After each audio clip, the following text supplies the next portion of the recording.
Here I have ASUS ROG Phone 6D, and today I'm going to show you how to enter Fastboot mode on this device.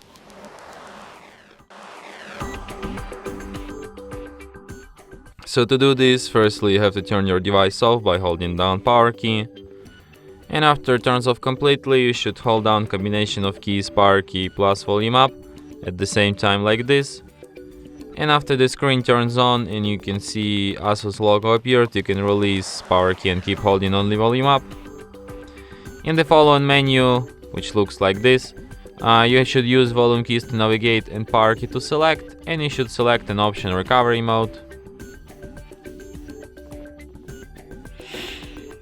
When you enter recovery mode, just like in the previous mode, you use volume keys to navigate and power key to select, and you select the third option, enter Fastboot.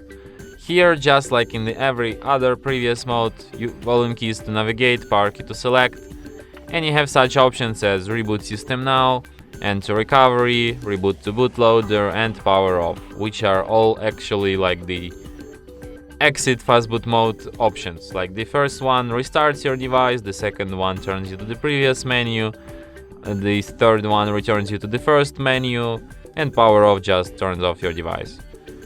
So let's restart it, and it will be restarted just as usual. And that's it. Thanks for watching. If you find this tutorial useful, don't forget to hit that like button and subscribe to our channel.